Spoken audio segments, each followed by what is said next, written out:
So we can start now, sir. Yeah, we are live. We are live. Yes, sir. Yes, sir. Yes, sir. Yeah, fine. Sunny, over to you.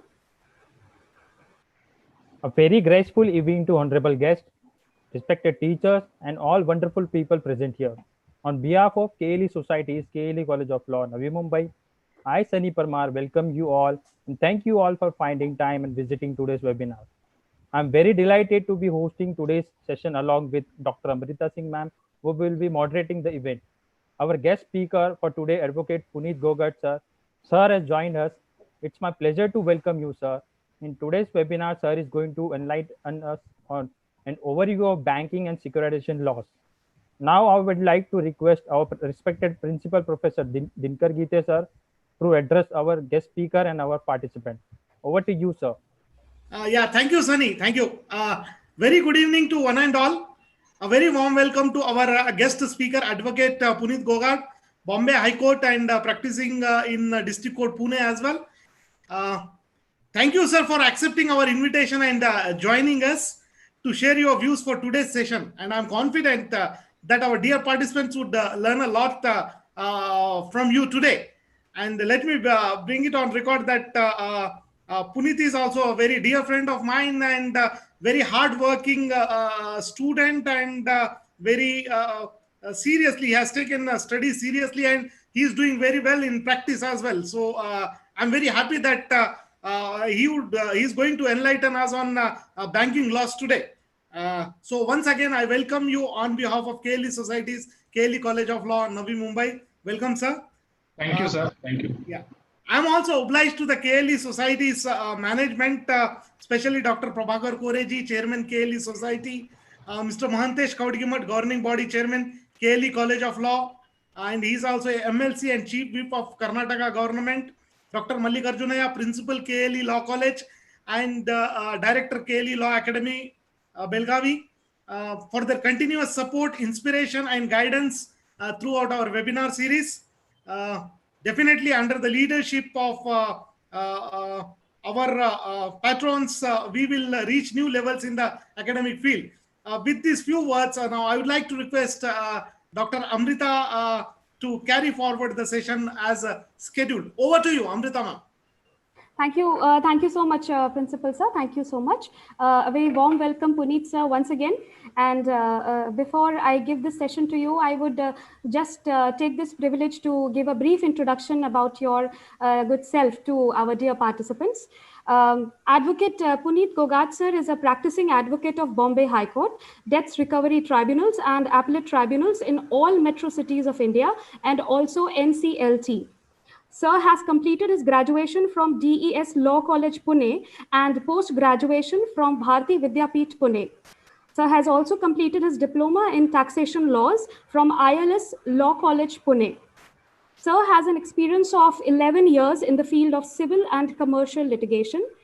His core area of practice is related to banking and finance laws. Sir has appeared in and conducted various high-stake matters before DRT, DRAT, High Court, and also Honorable Supreme Court of India. Sir had opportunity to work with and to assist various stalwarts in the field of law. Sir is also the youngest elected managing committee member of DRT Bar Association, Mumbai.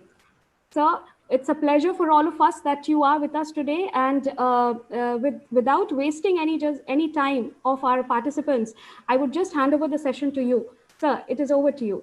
Thank you so much. Thank you so much, ma'am, for your kind words and warm wishes. And I'm highly grateful, and I should extend my gratitude, sincere gratitude toward KLE Society and entire family of KLE for inviting me and to share my thoughts with you all. Now, basically, I can see this 206, 7, 8, 9, the participants are huge and mostly are students. So when I'm talking to Dinkar sir, we were just remembering our student days.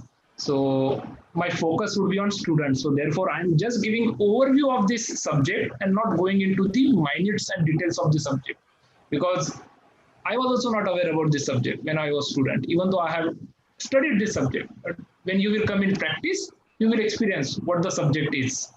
So anyways, I'll start my sharing along with you. Yes. If it is, yeah. And so we need to that disable notification. You need to Yeah, do it sure, once again. sure, I'll do that.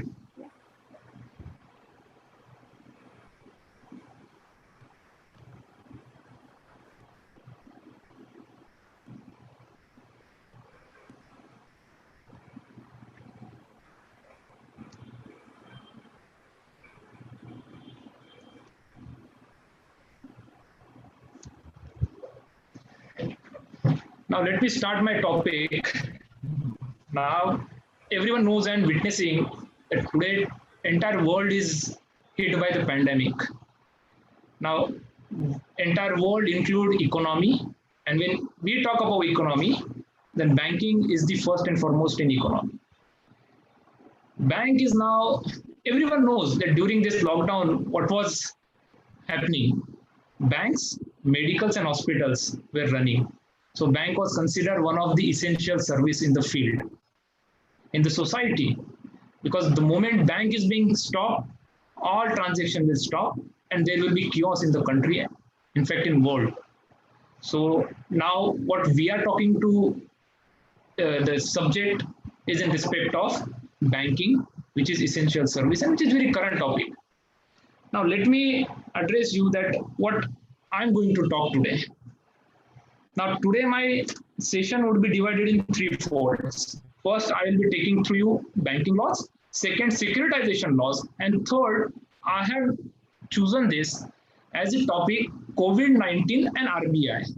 Means RBI, how RBI has acted in COVID-19 situation to save the entire economy and to just give relaxation to the public at large. Now, let me have privilege to share some screens with you. Now, first we will start. Now, before going to banking, what bank means? General meaning of banking is that I'm going to bank, I'm keeping my deposits with bank as my saving, either in FD or saving account or regular account. That makes me as a depositor or account holder in the bank. What bank does with that amount? Bank lends to the needy person, either he's in business or for home loan or for his personal purposes. So this is the fundamental and original traditional way of banking, to deposit and to lend. And that was the definition we learned in our banking law subject when we were in college. But now the entire scenario of banking has changed tremendously. And now what holds the field is digital banking. Now bank is not doing only banking, but they are even updating your Aadhaar cards. So if that be the situation, we can understand how far bank has reached. Now let me take you through banking laws. Since we are all legal law students up there, it is very important to involve laws into our talk. Otherwise, this would not be a legal webinar. So important statute involved in the banking are I have given for your ready reference. Like these are the in practical purposes, in essentially these are the acts which are day to day coming into banking. And then there are other acts also, they are playing their role as and when facts of the circumstances requires. Now first, Reserve Bank of India Act, Banking Regulation Act. Reserve Bank of India Act acting as a supervisory body, and they keep watch on entire banking system in India. Banking Regulation Acts gives them, they regulates the entire working of banking. Indian Contract Act, Transfer of Property Act, Negotiable Instrument Act, Companies Act, SARFAESI Act. Now these are the essential acts, SARFAESI and Recovery of Debt and Bankruptcy Act 1993. These two acts I'm going to elaborate in my next session, because these are the field of only exclusively banking. Now thereafter, now new act which has come and has a lot of potential in it itself is Insolvency and Bankruptcy Code 2016. Multi-State Cooperative Societies Act 2002 deals with the rules and regulations and guiding of multi-state cooperative banks all over India. Then importantly, now IT Act 2002, Banker Books Evidence Act, in view of digitalization of entire banking system. In fact, I would say that Paytm, GPay, PhonePe, everything has come into the scanner. And what act is IT Act 2002. Registration Act, Stamp Act, for the purposes of contractual relationship between the parties. Arbitration and Conciliation Act. It also plays very, very important role in banking, where arbitration clause exists in banking contract. And now, last but not least, Reserve Bank of India's guidelines and various circular. I would just give example like willful defaulter circulars, classification of NPA circulars. Even for COVID, bank has come with circulars. So it keeps updating itself as society requires. Now, most importantly, now we will go to next point, which is which court handled banking matters. Now we have just seen that there are so many acts involved. These are the essential and particular acts. This is list is very exhaustive. I have given only some of the examples. I would share with you because day before yesterday I was arguing one matter before Debt Recovery Tribunal Mumbai, in which issue was the whether minor can mortgage his undivided share for the purpose of loan of one of the company as a third party mortgagee. So what law involved in it? Hindu Minority and Guardianship Act, which deals with the rights of the, which protects the rights of the minor, Hindu minor in HUF or divided or undivided property. I have never learned that law, but since case has come to me, I need to invoke that law into motion, and that we argued, and successfully we got interim order too. So therefore, this list is essential and particular acts. There is no bar that other than this act, there will not be any other law applicable to this. Now let us see what kind of courts dealing with banking matters. First and foremost, since 1994, the Debt Recovery Tribunal has been established, and there is appellate tribunal as well, which is called as DRAT. They deals exclusively with banking matters. Thereafter, we have National Company Law Board, which now deals with the insolvency and bankruptcy resolution matters, NCLAT. Civil court also plays its role for recovery of debt in case claim is less than 20 lakhs. There are so many arbitral tribunals. Like I said, just in Multi-State Cooperative Act 2002, there is section 96, which refer the dispute of borrower and banker before arbitral tribunal.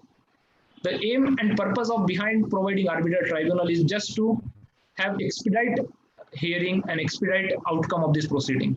Then there are banking ombudsman scheme by RBI. They are considering the various complaints of various customers of bank.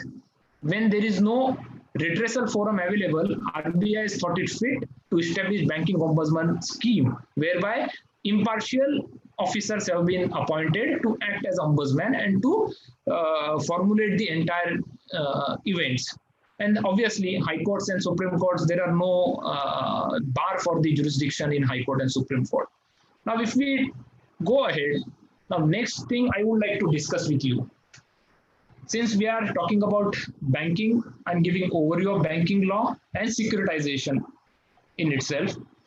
So we need to understand first what was the scenario before establishment of DRT. As I said, before enactment of Debt Recovery Due to Bank and Financial Institution Act 1993, there was civil court.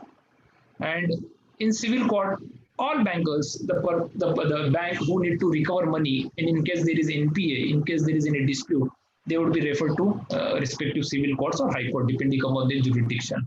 But due to huge pendency of litigation in the civil courts and high courts, there was need felt by bankers. There was much voice raised by bankers and concern raised by bankers before the government.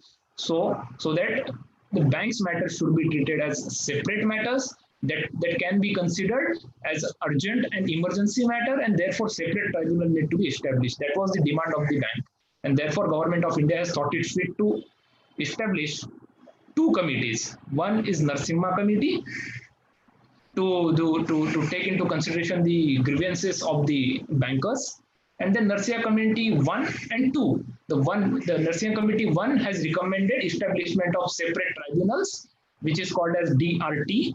And Narasimha Committee 2 has been appointed. They have recommended the enactment of SARFAESI Act. And the SARFAESI Act, jurisdiction under SARFAESI Act is also given to DRT. The both acts have been enacted, and according to that, Debt Recovery Tribunal has been established in India.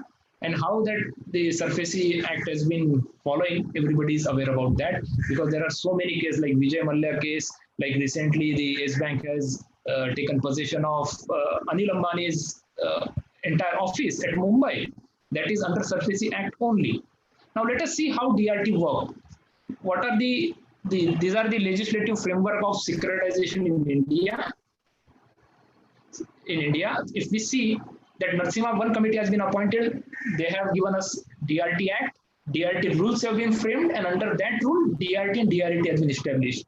And then there was felt need that these DRTs are also acting bit of civil court, and therefore we are not getting any expedite recovery.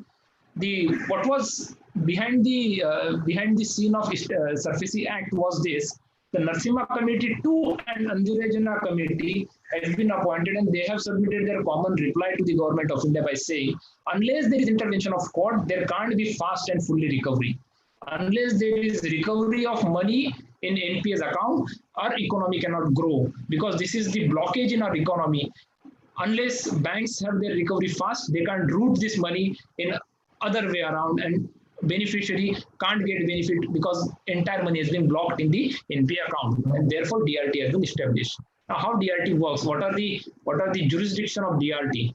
Now, I must say this: before 6 September 2018, the jurisdiction of DRT was still beginning. The 1993, the jurisdiction of DRT was about 10 lakh rupees.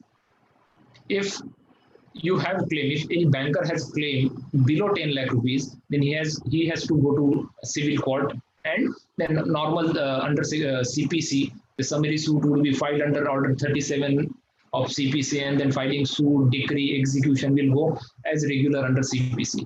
But while notification dated 6/9/18, the jurisdiction of DRT has been enhanced from 10 lakh to 20 lakh. The same notification was challenged before Honorable Rajasthan High Court. Recently, Rajasthan High Court in mid of 2000,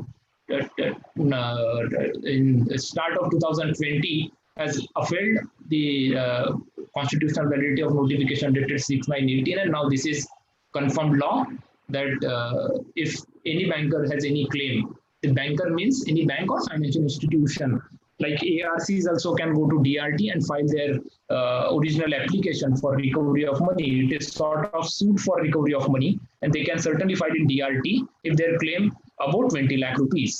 If anyone has claimed less than 20 lakh rupees, they have their original traditional way of going to civil court, respective civil court, for recovery of money.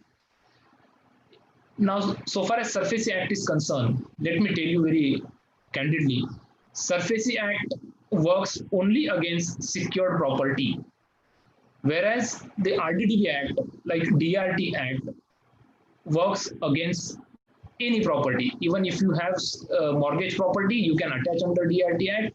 If you have non-mortgage properties, hypothecated properties, lien, you can ask any sort of relief from DRT for the purposes of securing your debt. Now, so far as SARFAESI Act is concerned, if your claim exceeds 1 lakh rupees, and if you have mortgage property, then only Securitization Act come into play, and bankers can invoke SARFAESI Act moment your account became NPA.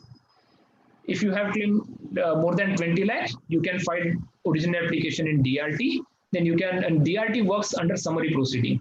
The statute has also provided that DRT has to finish this matter, or original application has to be decreed within 90 days from the date of filing. And so far as SARFAESI Act is concerned, in case there is any grievance by borrower or third party, then DRT has to, as far as possible, the word as used in being as far as possible, within 60 days from the date of filing of this application. But in practical purposes, this is not possible at all because of the huge pendency of all the litigation, and at the same time, the lack of infrastructure in all the tribunals. And therefore, it is practically not possible to finish matter within 90 days or 60 days as such.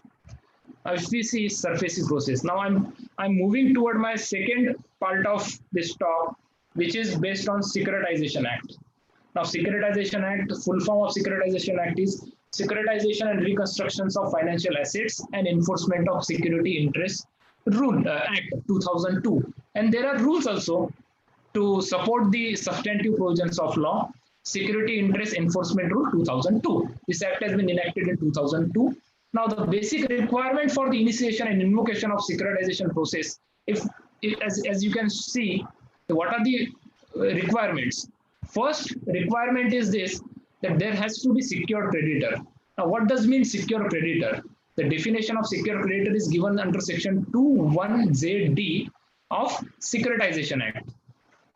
Now, what secure creditor means? The person who holds security interest in the form of mortgage, hypothecation, lien, award, or any other recoverable claim.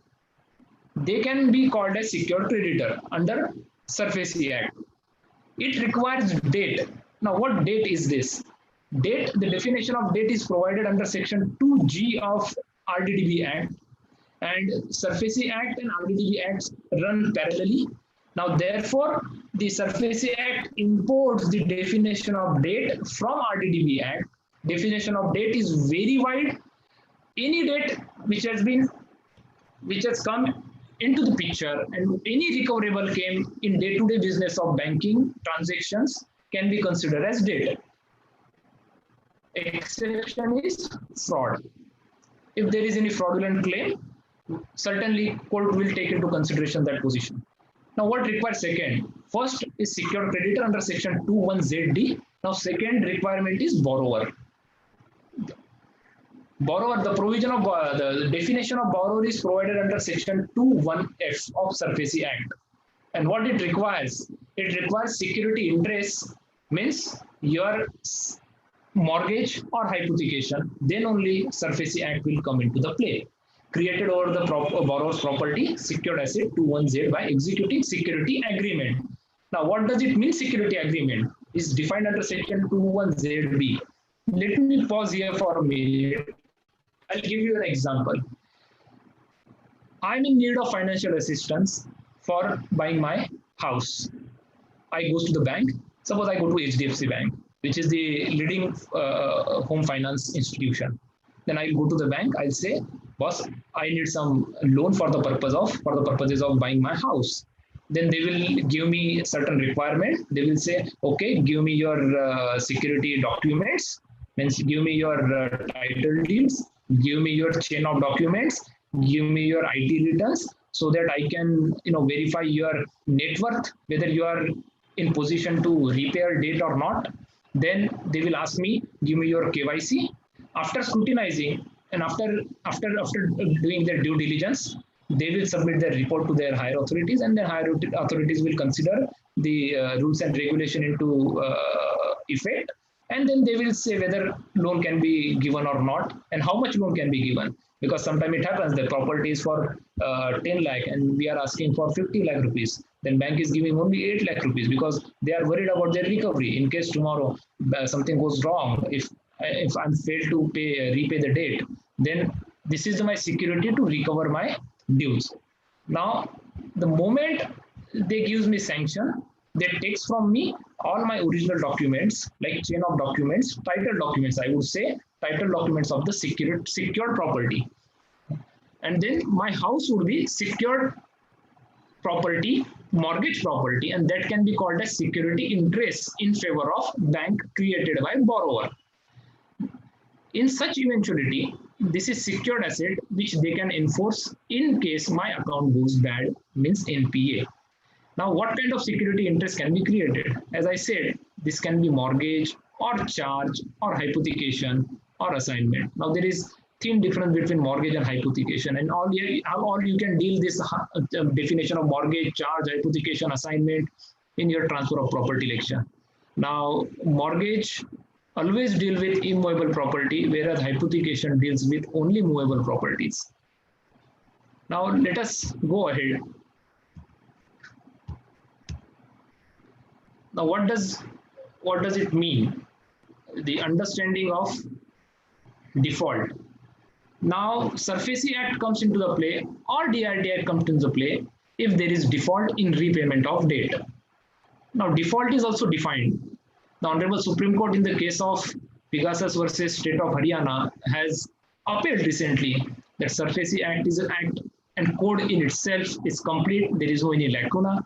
And we can certainly see that all definitions have been provided. So there can't be any dispute in respect of the meaning of the term. Now, non-payment of any debt or any other amount payable by borrower to secured creditor, consequent upon which account of borrower is classified NPA. Now, its name itself suggests NPA, non-performing asset. The moment you stopped paying your interest or serving your principal in loan account, your account for continuously for 90 days, or general terms, if you are not paying your 3 EMIs, your account can be classified as NPA because there is no performance in bank account and loan is an asset for bank. Therefore, it has been termed as non-performing asset for bank. Now, let us see further.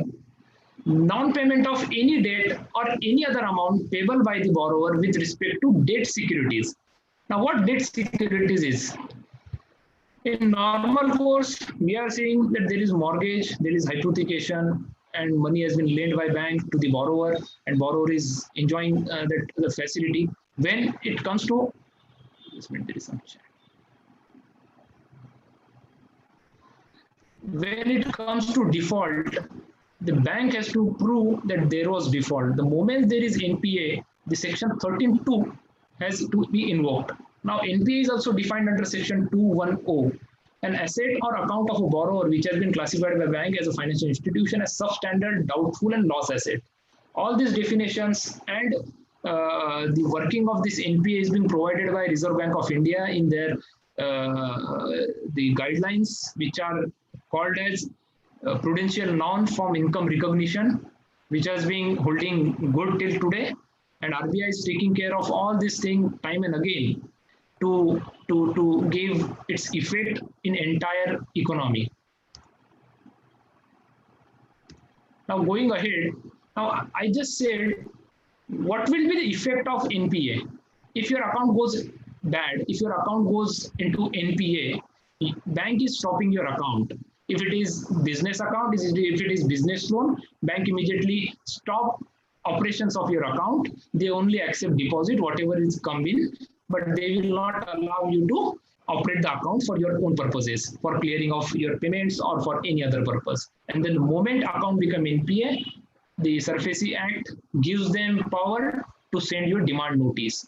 And this is the entire act is being based on fairness and opportunities to the borrower, so that even if he is in distress, if he is in bad condition, if he is in financial crisis, then bank is not immediately taking his asset for securitization, but or not liquidating their assets immediately, but they are giving time and again notices and reminders and giving opportunities so that borrower can pay the amount and save his own property.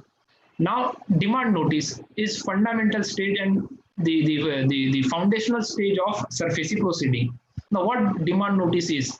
Demand notice is nothing but a statutory notice for the purposes of recovery of their claim. It also operates as injunction notice, because when bank issue you demand notice, it is as good as injunction on you to deal with your property. So therefore, this notice has a statutory flavor in it. And what demand notice requires?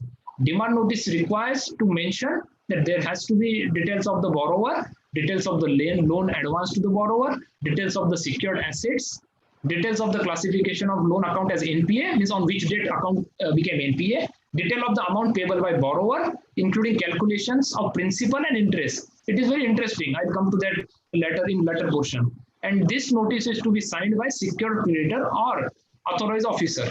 Now there is one more rank has been established by this act, is authorized officer. This act has been established for the purposes of action against the borrower without intervention of court. If there is intervention of court, there would be delay. Therefore, legislature thought it fit to give this all powers in the hand of authorized officer who is working in the same bank and is having rank is of the rank of above chief manager, and he is being appointed as authorized officer. He can certainly take this action, and where this is human oriented action, this human starts action, The moment demand notice is being issued, it goes to the borrower. The law says borrower has to reply. The opportunity is being given to the borrower to raise his objection and representations. The demand notice is to be served, giving 60 days time to the borrower to reply. Upon receipt of demand notice, borrower can reply either by way of legal objections or by giving his representation that my business is bad, I am in bad condition, give me restructuring, give me some time to pay. That way he can put his grievance before the authorized officer. Or in case there is any legal objection that my account is wrongly classified as NPA, the mortgage is bad, hypothecation is bad, you have not followed the procedure, demand notice is not being served, mortgage property is in the possession of tenant, whatever legal objection he want to take, he can certainly take and communicate to the authorized officer. Now, secured creditor is under obligation to deal with that objections or representation and communicate their answer either in affirmative or in negative to the borrower. This plays very, very, very important role under SARFAESI Act because, and that too within 15 days, the secured creditor has to reply borrower within 15 days from the receipt of objection from borrower. In case of failure, entire action goes to the root, entire action fall down. Therefore, there are so many checks and balances have been inserted by legislature, keeping in mind the fairness and transparency in entire action. If secured creditor satisfied that the objection raised by borrower or any third party or guarantor are meeting the requirement of law, then they can certainly change their demand notice, modify their demand notice, or call back their demand notice. But it is happening very, very rare, but not in regular course. In case banker is of the view that we are not accepting your objections or representation, they are just moonshine or they are not within the parameters of law, then they can certainly communicate their reason rejecting their objections. What will happen thereafter? Now, till then, there is no coercive action to be taken. Now, coercive action under SARFAESI Act starts at 13.4 and which is called as measures. Now, the moment first 60 days time is given to borrower as an opportunity to repay entire debt, immediately bank will go after expiry of 60 days, bank can ask for possession of the secured asset from borrower. Now, how section 13.4 works? In case borrower is not paying, and in another case, if secured creditor is of the view that objections are not acceptable to them, they will proceed under section 13.4. They will take possession of the property. Possessions are also of two types. There is one symbolic possession, another one is physical possession. In symbolic possession, it is on paper. Physically, borrower is inside the property, but on paper, possession is with bank. In case of physical possession, borrower is thrown out of the property and bankers are putting their lock and key over the property. Now, second one important point is takeover management of the business of the borrower. This is the beauty of this SARFAESI Act. Under SARFAESI Act, if any business has fallen down, then not only property, but bank can take entire management of the business of the borrower into their hand, and either they assign it to some other businessman who is interested to run this, and out of that profit, they recover their debt. Third, they appoint any person to manage the secured asset. Now, so far as the other properties, like if there is any secured asset in terms of toll naka, like we are going and we are finding toll booths on roads, and if that is mortgaged, an entire facility is being given on collection of tolls, then certainly authorized officer can go and appoint their person to manage that secured asset and require any person who owed to the borrower to pay secured creditor. Now, the moment section 13.4 action is being taken, either physical possession or symbolic possession or taking over of management or appointing any person to manage the secured asset, the cause of action for approaching DRT begun. You can directly go to DRT, being aggrieved person, and raise your objections at this stage only. After 13.4, only you can go to DRT under section 17 of SARFAESI Act and raise your objections. Now, before that, now there are another section which is very coercive and drastic section under SARFAESI Act. Day in day out we are hearing that someone has not paid his debt and therefore he has lost his property. Like I mentioned at the beginning, Mr. Anil Ambani, he was defaulter in the list of Yes Bank. He has not paid his dues, and therefore Yes Bank, by invoking section 14 of SARFAESI Act, has taken physical possession of the property. Now, how section 14 Act works? Section 14 of SARFAESI Act gives power to the secured creditor, means bank and financial institution, to approach the respective district magistrate in districts or metropolitan magistrates, chief metropolitan magistrate in metro cities. Then secured creditor will go there, bankers will go there, they will file their application. They will say, we have given loan to this gentleman, he has defaulted, account became NPA, and the moment account became NPA, we issued 13.2 notice which has been served, he has not paid the money, and therefore now we want physical possession of this property. Now, why this section 14 has been inserted in in SARFAESI Act? As everybody knows, and being law student, I can't say that you are not aware that we are in civilized country where law prevails over everyone, and there has to be unbiased and transparent action. Therefore, the legislature thought it fit, for drastic events and for drastic steps, there has to be intervention of state. Now, under section 14, the legislatures are intervening state for the purposes of giving assistance to the secured creditor. Now, the moment secured creditor files an application, affidavit, and making declaration as required under section 14(1)(b), that there are 9 pointers are required to be filled up. That we have given loan and loan has been defaulted, date of NPA, demand notice, everything. The moment that is satisfied, CMM or DM, Chief Metropolitan Magistrate or respective district magistrate, on being satisfied with the contents of his application, affidavit, he is passing order for taking physical possession of the property. Now, who takes possession?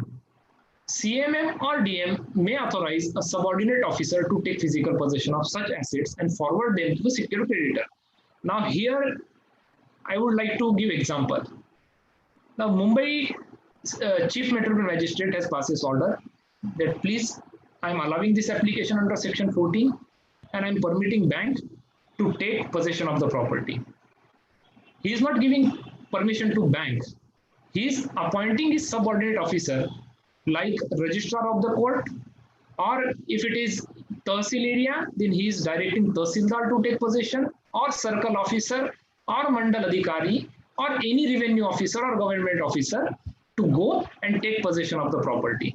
The moment, because the government officer or revenue officer or any person appointed by CMA, he should be unbiased. He can't be the part of the bank. Otherwise, there will not be any unbiased situation.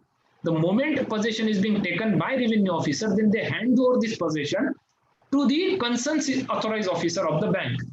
The moment concerned authorized officer of the bank takes possession of the property, they are in the possession, and they have to secure that possession as a owner of the property. That is this is one more checks and balances have been put into the act just to save the borrower's interest in the property. Now, what happens thereafter? This is completely procedural law. Therefore, this going by step by step. This goes step by step. Now, what is securitization process? Securitization process run like this, that I mentioned. There is demand. Demand is not fulfilled by borrower. Therefore, possession is being taken, either symbolic, constructive, physical. Then property goes for valuation. Then it is under Rule 8 of Security Interest Enforcement Rule. Under Rule 8.5, the valuation is mandated. The banker has to done his valuation before going for sale. Then there are under Rule 8.6 of Security Interest Enforcement Rule, you can certainly sell this property for the purpose of recovery of your debt. There is also procedure given. The sale can be different type, either by inviting quotations, or by inviting tenders, or by public auctions, or by private TT. Now, what is the foremost popular way of sale is by holding e-auctions. Now, day in day out, we are looking to the newspapers, and there are so many e-auction notices, and these are under several SARFAESI acts. Law says under SARFAESI Act, if borrower, if say banker want to sell property, then he has to give clear 30 days notice to the borrower before conducting sale. The moment 30 days notice is being given, as amended law says under section 13(8) of SARFAESI Act, right of the redemption goes away. Before amendment, there was the provision which says that before inking the document, even after sale, if borrower want to pay money and want to redeem his property, it was possible for him. But in view of recent amendment, now it is impossible for him to redeem his property once property is being sold, because the moment property is being sold, right title interests are vested with the auction purchaser, and one more party involved in it, and it should not be unfair on the part of the prospective purchaser to face this litigation. Therefore, just to cut short one more dilatory tactics, the legislature has thought it fit to amend the act. Now this is the remedial provision under SARFAESI Act. Now I have spoken a lot about the steps and procedures to be followed by bank. But since it is without intervention of the court, there is always human element is possible in this entire process. Because if human is involved, there may be some gaps, lapses, and mistakes being in this securitization process. Now, legislature has provided some remedy to that effect. Section 17 of SARFAESI Act deals with remedy to the any person. Now, the word any person, which has been bold here by me, is very, very wide. It includes any person who has right title interest whatsoever in nature in the secured asset or in the subject asset against which banker has taken action. He has right to approach DRT for the purposes of protecting his property. Now, who can go to DRT? Either borrower or guarantor or mortgagor or third party or tenant, anyone having interest in the property. Application can be filed under section 17(1)(a) of SARFAESI Act, and application is to be decided as per section 17(3) of the Act, whereunder the DRT has to examine whether section 13(4) measures have been initiated in accordance with law, act and rules or not.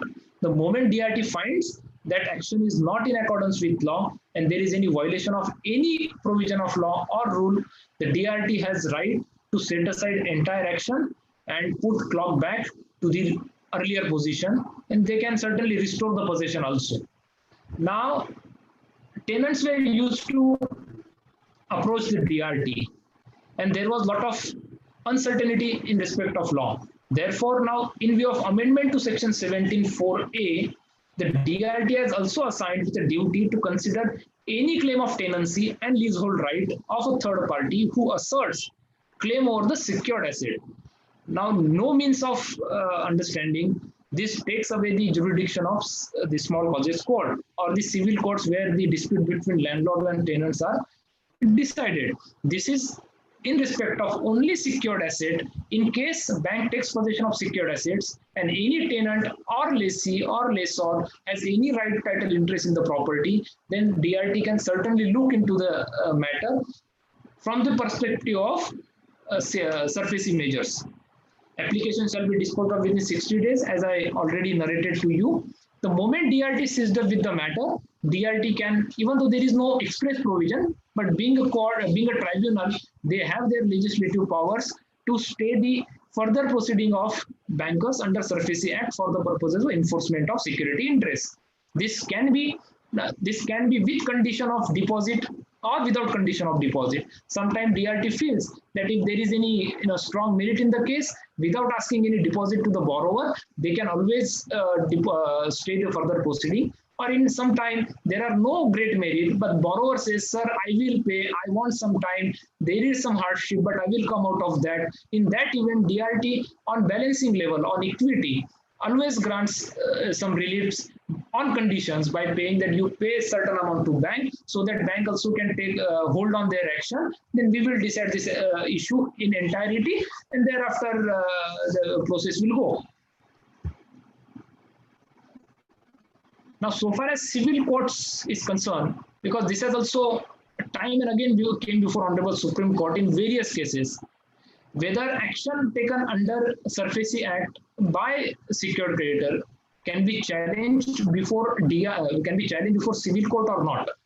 Now, this first time came in in the case of Mardia Chemical, and this has been discussed thoroughly before Honorable Supreme Court in Mardia Chemical cases. This is one of the landmark case of under SARFAESI Act, Mardia Chemical versus Union of India, 2004. In that case, the Supreme Court has said that under Section 34, the scope and jurisdiction of DRT expanded as the expression any person is of wide import, and any person include, as I said, anyone. So far as express bar on the jurisdiction of civil court is given under Section 34 of the SARFAESI Act. The civil court is statutorily barred to deal with any matter in respect of measures taken under Section 13(4) or 14 of SARFAESI Act. The same issue has been decided by Honorable Supreme Court recently, as last as in Jagdish Singh versus Hiralal, in which the Supreme Court has came very heavily and said that civil court cannot import or cannot impart their jurisdiction by encroaching in the jurisdiction of DRT. Now, if we go, therefore, civil court has no jurisdiction at all to deal with and decide and try and entertain any dispute in respect of the measures taken under Section 13(4). Now, there was one issue about tenancy. Now, in so many properties, in old good days, the tenancy was to be for perpetual tenancy or yearly tenancy or for 11 months or for 5 years, as per the different document tenancy has been created. Now, there are so many occasions when borrower, by suppressing this important fact, mortgages the property in which tenant is sitting. Now, tenant has his tenancy right, which is recognized under Transfer of Property Act, and under Transfer of Property Act, he has been given right title interest in the property. No one can throw him out without following the procedure of law. Now, there was trick used by various borrowers, and which has come before Supreme Court in various cases like Harshad Sandankar and Vishal Kalsaria, where borrowers were used to mortgage tenanted property because they were unable to vacate the tenant from their premises. Therefore, they used to mortgage this property to the banks. They were used to do default. Upon default, they were used to have this entire SARFAESI action.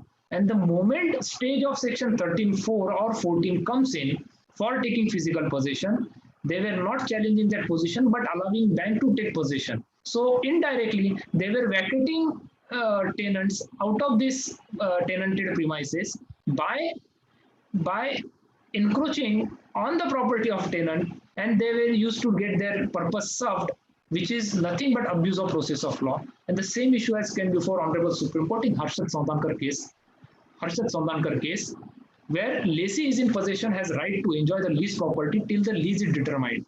And then they were not having any hearing in that before DRT, and therefore Section 17(4)(a), as I have explained just a few minutes before, and that has came into picture. Therefore, the tenants and lessees have also been given right to approach DRT to put their grievance that we were in possession of the property before creation of mortgage. Therefore, our lawful right of tenancy and lease cannot be impeached, cannot be taken away. Thereafter, in 2014, this issue was going on. Then Vishal Kalsaria case came up before Honorable Supreme Court, where the issue has come whether registered documents are required to prove tenancy. Because in Harshad Sandankar case, the Honorable Supreme Court has come to the conclusion tenancy either by there can be oral tenancy or there can be written tenancy by way of executing the tenancy agreement or lease agreement or any other document. Then in Vishal Kalsaria case, there was some clarity, more required clarity in the Harsan Sondarkar judgment. Therefore, Honorable Supreme Court has taken pains to the note down all the concerns and held that tenant cannot be arbitrarily evicted as per SARFAESI Act, and it would amount to stultifying the statutory rights of the tenant. Therefore, statutory right of the tenant has been recognized once again by Honorable Supreme Court in Vishal Kalsaria case, and the ratio has been given that SARFAESI Act overrides Rent Control Act. Be that may so, the section 17.4 has been inserted and there are some checks and balances has been given. Therefore, now it becomes more necessary for the bankers to do their due diligence with more care and more caution before accepting any property as a mortgage. Even though there are several declarations given by the borrowers that this property is in exclusive possession of borrower and there are no tenancy, but still there are a lot of defaults and mischiefs that have been created by borrower all over the time. Thereafter, amendment has come, and recently, very recently, on 11 September 1919, the Honorable Supreme Court once again has dealt with this issue and affirmed the Harsan Sondarkar view, and partly affirmed and partly overruled the Vishal Kalsaria the view, and said tenant on the basis of unregistered and oral tenancy agreement not entitled for the protection under Rent Act except section 65A of Transfer of Property Act. And therefore, the Honorable Supreme Court has come out with the concept of tenant in sufferance. Tenant in sufferance is the concept that if you are in the property without any authority, if you are holding that property as a tenant or lessee without any authority, or after expiry of your contractual document between you and the owner of property, then you have no right to hold on over the property, but you will have to evict from the property, you will have to leave that property, and you will be tenant in sufferance. And that tenant in sufferance as concept has been evolved in the recent judgment of Honorable Supreme Court, Bajrang Agrawal versus Central Bank of India.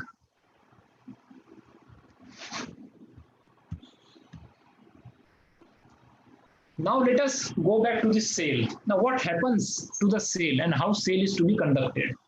Now Security Interest Enforcement Rule 2002 provides Rule 4 for the purpose of selling and auctioning movable properties, and Rule 8 deals with sale of immovable properties. There is also various checks and balances given. There are also various steps have been given to follow by the secured creditor.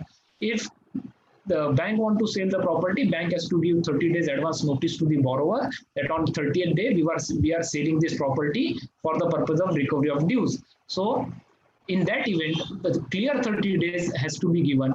Recently, Honorable Andhra Pradesh High Court, in the case of R. Vimla versus State Bank of India, had come to the conclusion that clear 30 days notice requires clear 30 days, means the date of publication and date of sale is to be excluded. There are so many occasions when sometime the sale notice which is forwarded by bank upon borrower either by way of post or courier. In case there is any delay in post and courier, there may be short of 1 day or 2 days. In that event, bank has to face their consequences because clear 30 days notice has not been given. Honorable Supreme Court in the case of Matthew Varghese versus Amrita Kumari has categorically said that banker cannot act like a property dealer, and they have to adhere to the rules and regulations which are enumerated under SARFAESI Acts and rule thereunder. Rule 8 and 9 deals with this entire position. The moment property gets sold, the auction purchaser has to deposit 25% amount immediately. That has also been interpreted by Honorable Supreme Court, but immediately means even next working day. And law has been amended to that effect that within or next day, immediately or next day, purchaser has to deposit 25% of the sale proceeds, and within 15 days thereafter he has to deposit 75% of balance amount. That can be extended for next 90 days if bank agrees for. The moment entire amount is being deposited, bank issues sale certificate in favor of prospective purchaser, and in view of the amendment under Registration Act section 17(1)(f) of Registration Act Amendment Maharashtra, the sales certificate required registration. The moment sales certificate is being registered, property can be handed over to this successful auction purchaser, and he become owner of the property. If in case there is any excessive recovery done by bank out of the sale proceeds, the after deducting all their charges, cost, interest, principal, everything, whatever excess amount is there, bank is under obligation to refund that excess amount to the borrower. Borrower has right to challenge any measure from the stage of section 13.4, that is possession. Bank symbolic possession can be challenged. Even filing section 14 application in before CMM court can be challenged. Taking of physical possession can be challenged. After taking physical possession, borrower can challenge that also, because every cause of action is separate measure, as Supreme Court referred in Ashoka Sawmill versus Indian Overseas Bank. In the case of Ashoka Sawmill versus Indian Overseas Bank, Honorable Supreme Court has once again reiterated that every separate measure like symbolic possession, physical possession, sale, issuance of sale certificate, handing over possession, it all are separate cause of action, and borrower can go at any stage of cause of action, at any stage of action to DRT and raise his objections and put his grievance before the Honorable Court to ask for a justice. Now there are different views under SARFAESI Act. Now recently there was one view, because several banks like multi-state cooperative banks have their jurisdiction to initiate arbitration proceeding under section 96 of Multi-State Cooperative Societies Act for the purposes of adjudication of their claim. But at the same time, they have a right to enforce their security interests also without intervention of court as a fast track mode under SARFAESI Act. There was issue, and there were a lot of cases between before honorable high courts, various high courts, DRTs, DRATs, and Supreme Court also. The issue was whether SARFAESI action and arbitration action can be taken simultaneously or not. To rest this the dispute, finally, Honorable Supreme Court in the case of MD Frozen Food Export Limited versus Hero Corp, Hero Fine Corp, the Honorable Justice Sanjay Kishan Kaul, speaking for the bench, has held that secure creditor has right to take up cause under SARFAESI as well as Arbitration Act 1996 simultaneously. And therefore, the very famous doctrine of election, which is being argued in various constitutional positions, you have to elect something out of one, out of two, you have to elect one. So doctrine of election is also not applicable to the secure creditor. Why? Because the purposes of SARFAESI Act and Arbitration Acts are different. SARFAESI Act are in the nature of enforcement proceeding, because these are without adjudication. The proceedings have initiated without adjudication of your claim, and arbitration proceedings are for the purposes of adjudication of claim, but not execution. Because you are aware, there are a lot of students must have learned Arbitration and Conciliation Act. The moment Arbitration Conciliation Act is being the action taken under Arbitration Act, the learned arbitrator passing his award, and that award goes for execution before civil court. Likewise, the up to the stage of award, it is adjudication process. After award, it goes for enforcement process. Likewise, SARFAESI is not adjudicatory process, but it is an enforcement process. Now, there was one more dispute under SARFAESI Act, and this has raised finally recently in 2020 5-bench judgment of Honorable Supreme Court. The issue was whether cooperative bank can initiate SARFAESI measures, whether single state cooperative bank and multi-state cooperative bank can initiate action under SARFAESI Act or not. Very recently, during lockdown period, the 5-judge benches of Honorable Supreme Court in the case of Pandurang Ganpat Chaugule versus Vishwas Rao Patil case has held with full majority has held that yes, the single state cooperative bank or multi-state cooperative bank, they are related to banking. They are in the banking industry, and therefore they are entitled and eligible to enforce the measures under SARFAESI Act against the borrower. That has come to the rest. Therefore, now all the cooperative banks will be benefited out of this situation, because the large number of pendency and their position of their financial position is very bad nowadays. Therefore, this will be some welcoming move for cooperative banks to initiate their action and take SARFAESI action for the recovery of money. Thereafter, there was dispute in respect of Securitization Act and charge. Now, what does it mean, charge? The charge can be of various kind. This may be the income tax have attachment, so they have charge.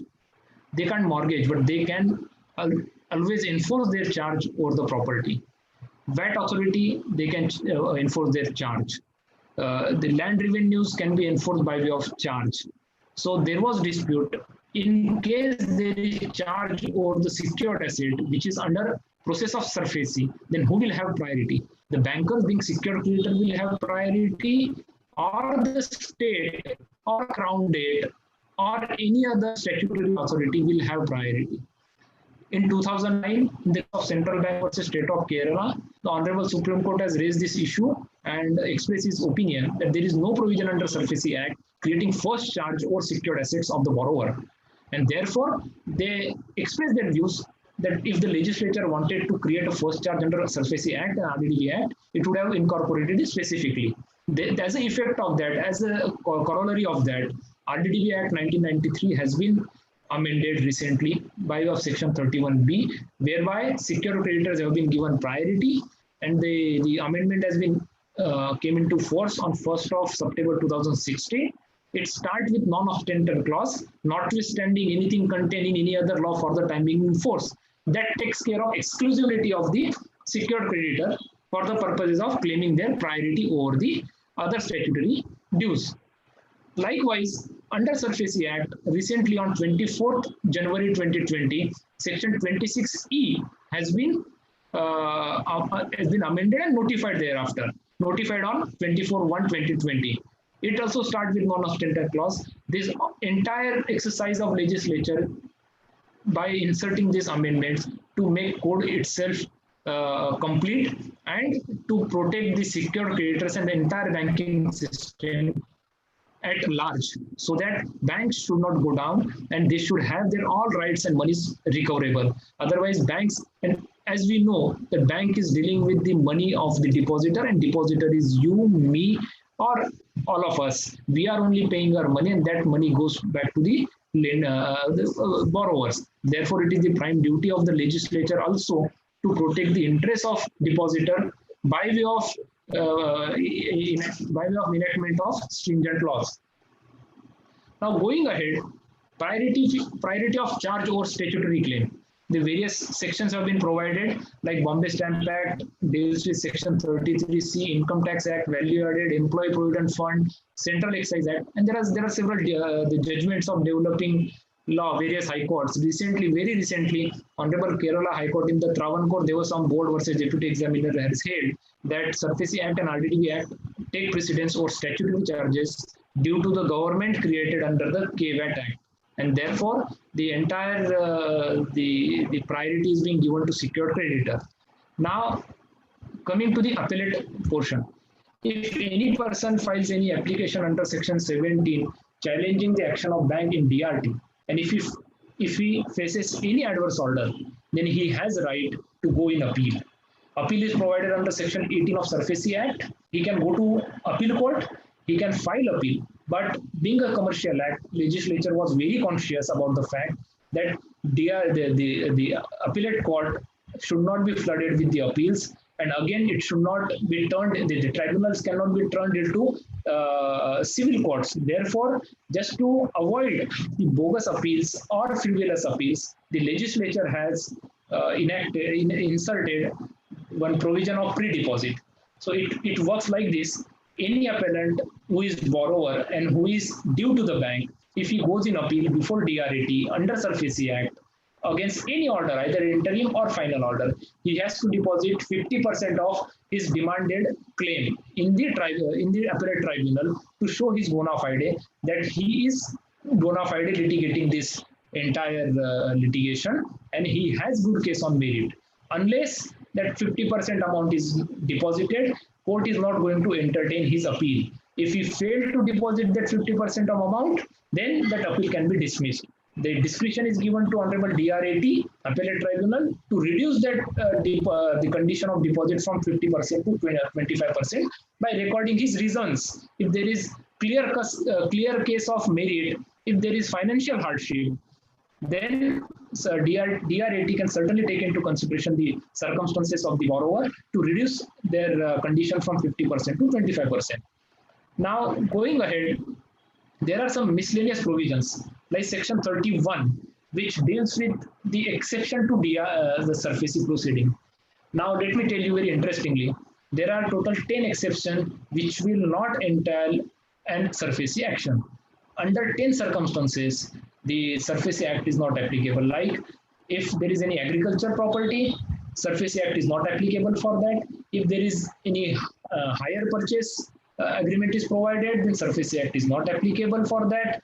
In case your dues are less than 20% of the your claim, your limit, then SARFAESI Act is not applicable. Likewise, there are other exceptions are also provided, but the relevant portions is that SARFAESI Act is not applicable to agriculture land. In case agriculture, then it is for the discussion, what is agriculture land? If at the time of mortgage, you mortgage some commercial property and later on you make it as agriculture, or if you are raising some crops over that, then that cannot be considered as agriculture property. Secondly, if you are mortgaging agriculture property at the time of mortgage, but at the time of execution of a decree or at the enforcement of SARFAESI, if you are running some commercial activity over that property but not agriculture activity, then that property can be considered as commercial property and SARFAESI Act can be applicable over that.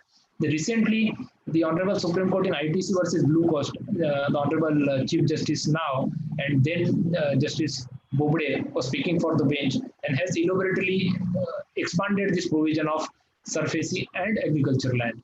Now, protection of action taken in good faith. And section 32 provides some relief to the bankers. Being a banker, now what this act says, no proceeding can be taken up against the RBI, Central Registry, secured creditor or any of its officer for anything done or omitted to be done by them in good faith under the act. When this human action goes, there are several allegations against the human, that the officer has done just to satisfy his ego, officer has taken this action and this is called as revenge and so on. So therefore, just to protect the secured creditors and their officers from this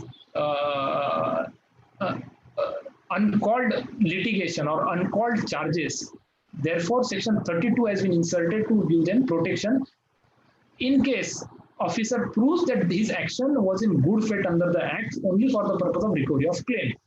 Now, last but not least, Limitation Act, section 36.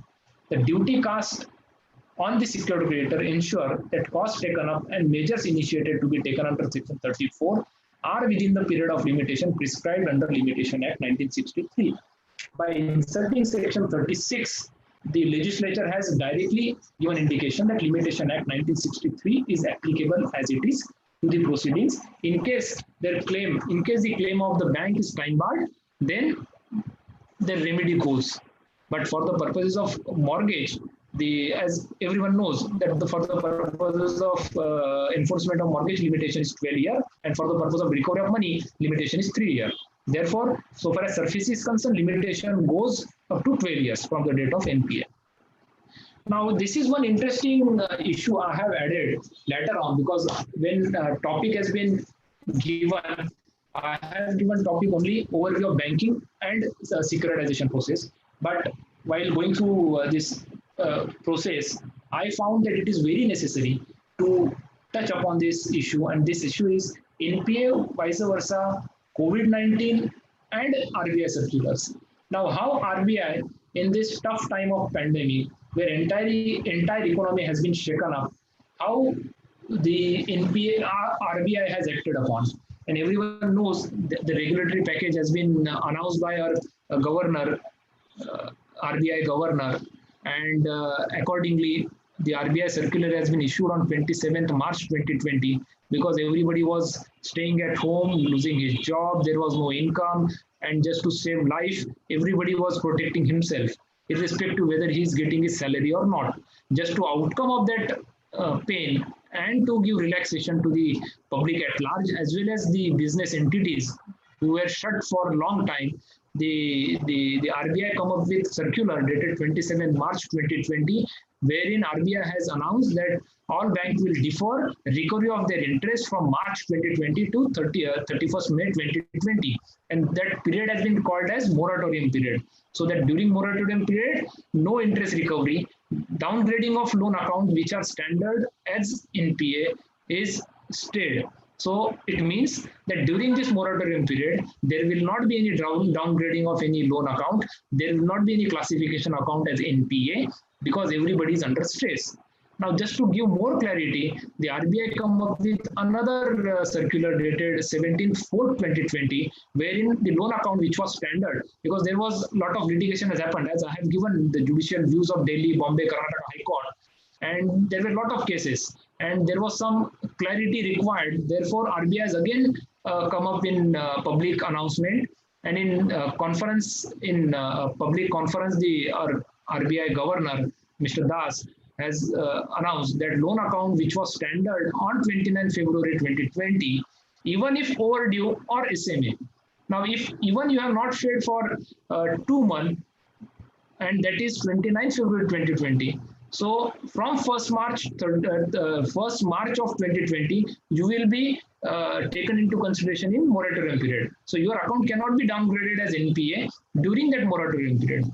Thereafter, again, the RBI felt that it required more boosting to the economy, and therefore, to help the entire public at large, importantly borrowers, the period of moratorium was extended up to 31st August 2020. So 31st August 2020, there is no need to pay any EMI, and that entire accumulated interest, this is for the term loan and cash credit accounts, is whatever your accumulated interest from the date of March up to August can be converted into funded interest term loan as a separate facility to be given to the borrower, and with more time of 6 months, payable up to 31st March 2021. So by way of this, the RBI has taken a lot of measures and corrective steps at relevant point of time to give breather to the economy so that there can't be any flood of NPA and the business entities survive. The normal individual person who is jobless for the time being, he can survive out of this and he should not be thrown out of the his house or properties or business, whatever.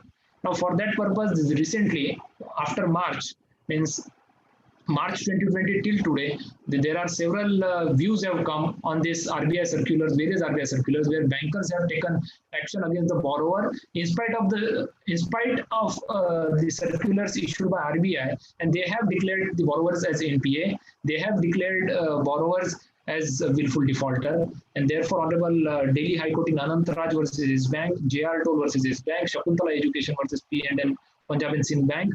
Also, Bombay High Court dealing with 2 cases, Ideal Toll and Transcon ICICI, and Honorable Karnataka High Court in Velankani Infosystem has held that these RBI circulars are binding upon all banks, and these are having statutory flavors. Bank cannot use their discretion and discrimination while giving benefit of this situation. So, to sum up this, the SARFAESI Act is the code in itself, and this deal with the day-to-day activities of bankers for the purpose of recovery of their money. I hope I have tried to cover as much as I can in given time. I think I have exceeded this time of 1 hour. It's now 5:43. So first, my apology to Principal Sir that without this permission, I have run through for 14 minutes more. Yes. Thank you.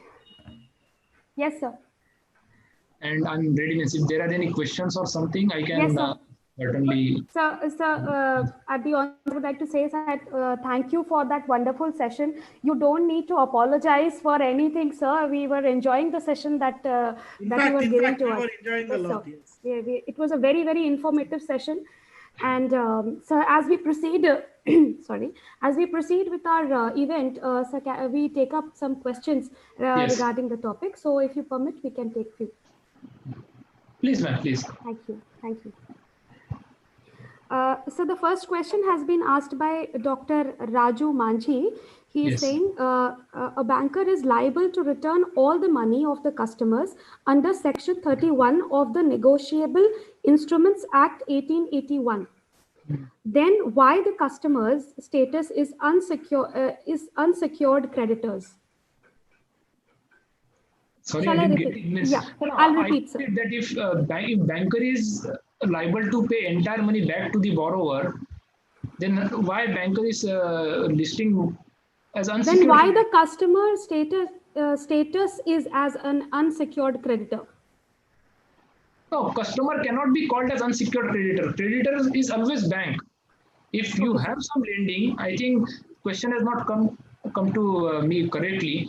What I understood is that if customer cannot be classified as creditor, customer is always debtor.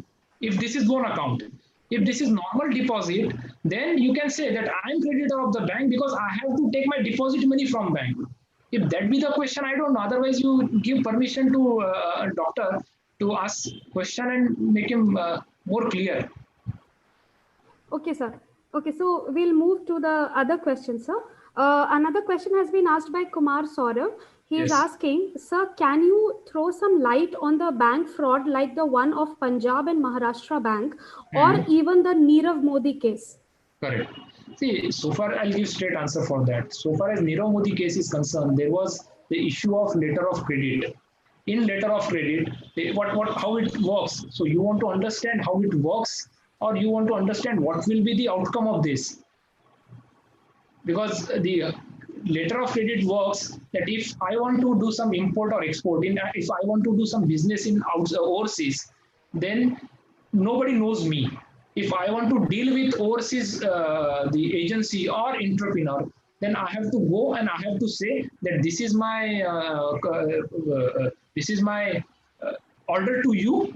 You please provide this document, this articles to me. If Nirav Modi case, please provide me the diamonds to me. He will say, boss, I don't know anything. I don't know you. You please produce some letter of credit to me, by way of which I can lend you, I can send you the documents, or I can send you the articles, or I can send you the diamonds.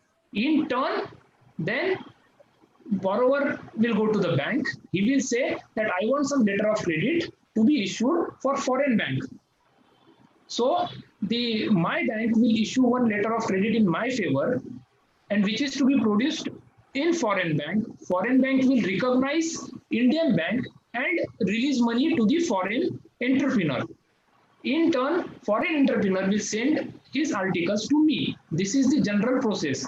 Now, what Nirav Modi has done, Nirav Modi has taken letter of credit facility from Punjab National Bank Mumbai branch, Birya branch here only in Fort, and he has given this document to foreign bank, and without following the due process, the Punjab National Bank has confirmed to foreign bank that yes, this is our document, and which was actually not fitting within the parameters and parameters. Therefore, several officers of Punjab National Bank has also gone behind the jail. And that way, the fraud has been perpetrated. Now, the issue is what will happen? The process is going on. They have been charge sheeted, and Nirav Modi is being arrested in UK. He is in UK jail, and the process for bringing him down in India is going on. The moment he will come down here, his all assets, all the perpetrated of that frauds will be taken into consideration. That will be the proceeds of fraud. That will be considered proceeds of fraud. Therefore, his all shops, all assets have been attached, and out of that, recovery will be done.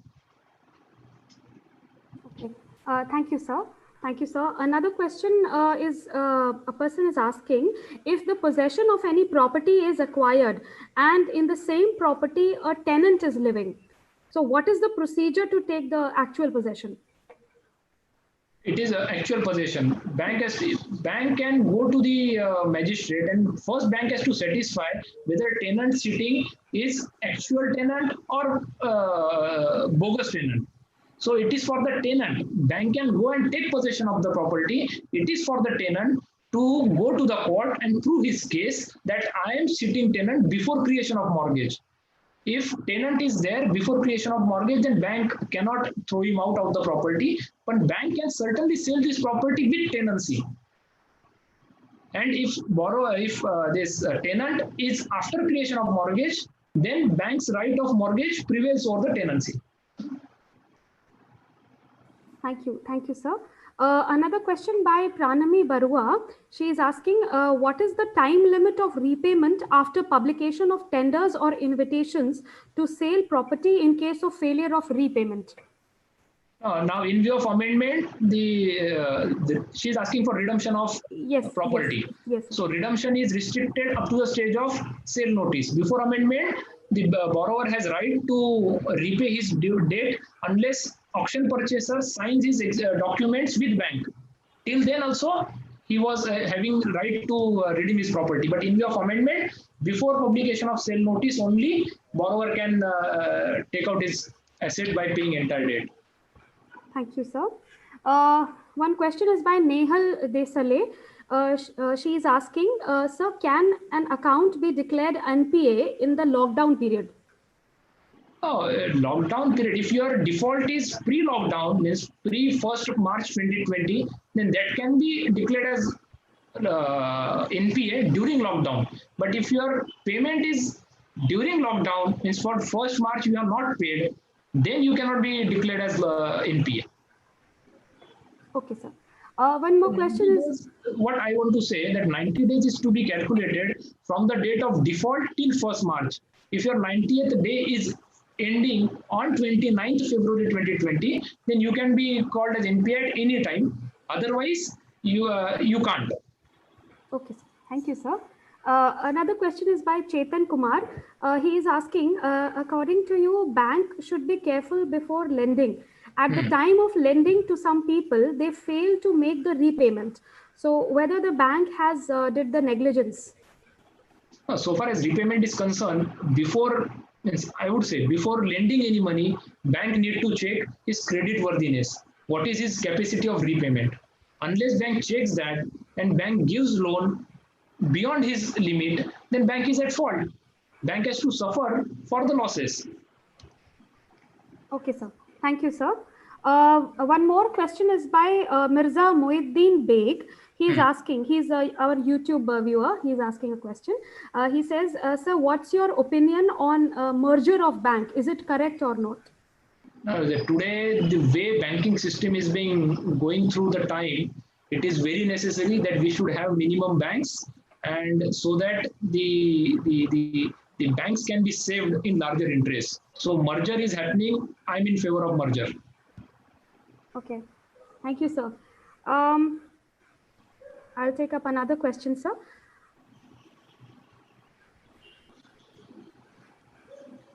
One question is by Simrat Pal Singh.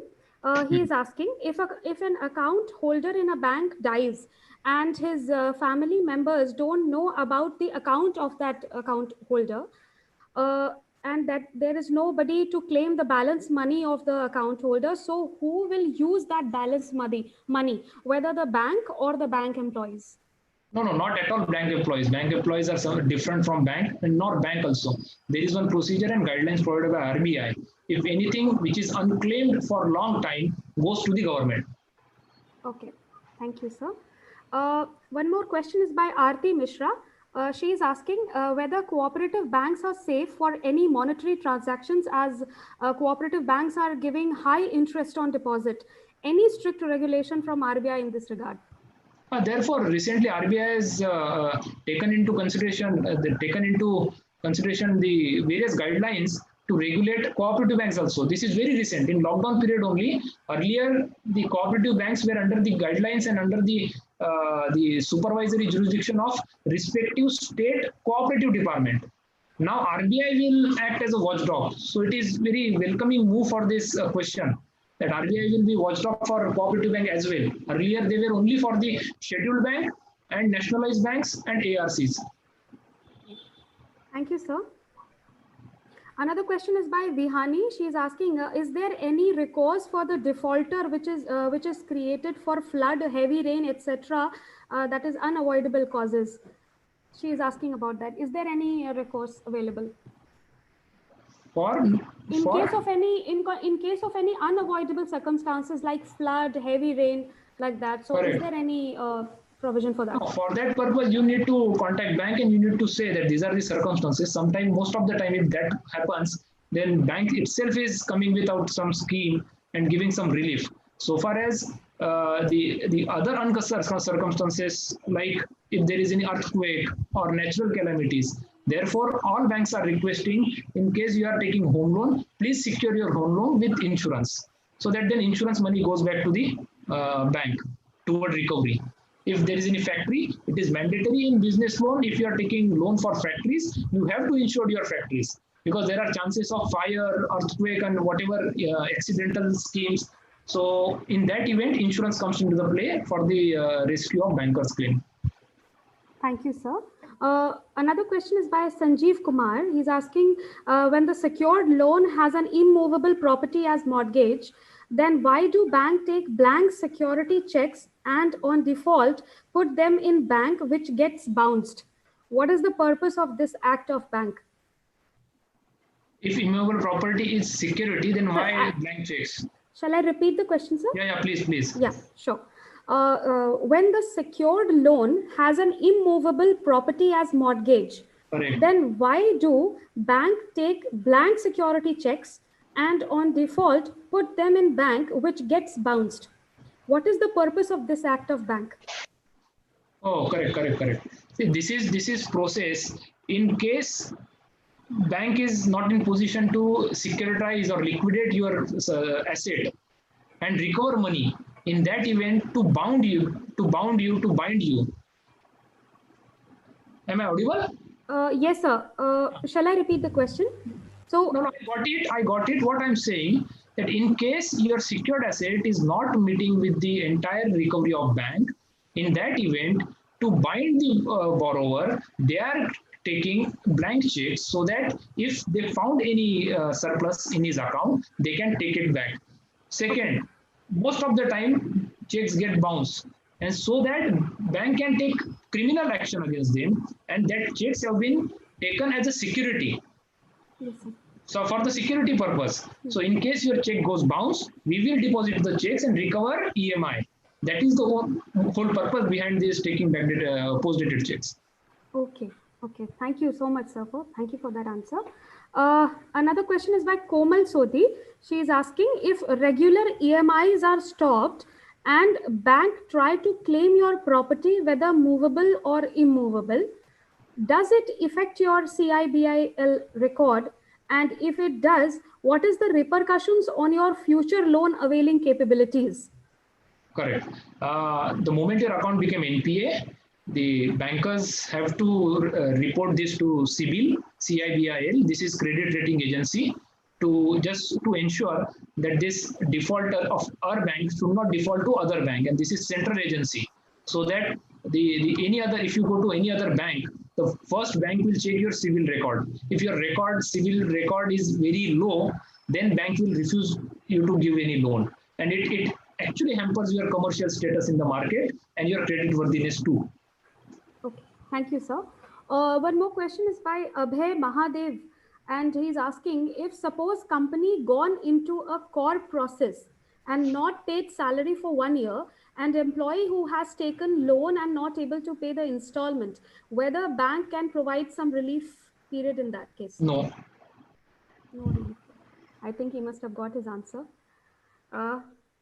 So I think we have taken up a lot of questions, and thank you so much, sir, for answering those questions in a wonderful manner. Thank you so much, dear participants, for putting up those wonderful questions. There is one more question came to me directly. Sir, is there any efficient proceeding other than summary suit in civil court to recover unsecured debts advanced by Section 8 microfinance company? Microfinance company means what? I think who is Mr. ST? What ST? Sir, my question is, in case bank like SBI has closed one of its branch in which I have deposited around 1 crore, what is the remedy to claim my amount in quick access of time, sir? The answer to this, one Sumitra Murli has asked me one question. if I have deposited 1 crore rupees in SBI and if SBI closed, what should I do? SBI is public sector bank. You can directly go to the court and ask for 1 crore rupees, the recovery of 1 crore rupees against the bank. But I don't think so. I think she has to refer some other bank. I think it is for private bank. If private, like Punjab and Maharashtra bank has been gone into fraud. So if there is 1 crore rupees, then you will have to wait because RBI is supervisory there. They are appointing their administrator. I think so. Okay. Now, any other question? So we have certain time constraints, so we have to end the question answer session here. Thank you so much for answering all the questions patiently, and thank you all dear participants for putting up those wonderful questions. Indeed, the question answer session becomes really very good by your questions, and thank you sir for answering the questions. Thank you so much for inviting. Sir. Thank you, sir. And I would now request our student, Sunny Parmar. He is a student from second year LLB to propose the vote of thanks. Sunny, over to you. Thank you, Amrita ma'am. It's my privilege to propose vote of thanks on behalf of this esteemed institution, KLE Society, KLE College of Law, Navi Mumbai, for this event. I extend a profound vote of thanks to Advocate Punit Gogad sir, who spared time from his busiest schedule for gracing us with his presence and sharing his findings on opinions today. Sir, this will surely be going to encourage us in our future events. Thank you so much, sir, for making this webinar very informative and very interesting today. I also take this opportunity to especially express my deep regards and gratitude on the respected members of KLE management. Dr. Prabhakar Kore sir, Chairman of KLE Society, Mr. Mahantesh Kavadgimat sir, Governing Body Chairman, KLE College of Law, MLC and Chief with Government of Karnataka, Dr. Mallikarjunaya sir, Principal KLE College, Law College, Bangalore, and Director KLE Law Academy, Bangalore, and our respected Principal, Sir Professor Dinkar Geete sir, for their blessing and guidance. I also extend my vote of thanks to our hardworking teachers, Dr. Amrita Singh ma'am, Pooja Bijargi ma'am, Professor Sri Vidya ma'am, and Professor Mohammad Salim Khan sir, for their enormous cooperation and encouragement in our efforts. I also mention my deepest sense of appreciation to the student conveners, Mrs. Shama Musa, Mr. Atul Yadav, and Mr. Roshan Nazrat, and the whole team. Last but surely not the least, I value all participants and every moment that they stay in this temple of learning. Once again, I thank each and everyone from bottom of my heart for your cordial cooperation. Thank you one and all. And thank you, Punit, once again. Opportunity. Thank you. Thank you so much, sir. Thank you so much. With this, we'll end the meeting. Thank you very much, all of you. Thank you, sir.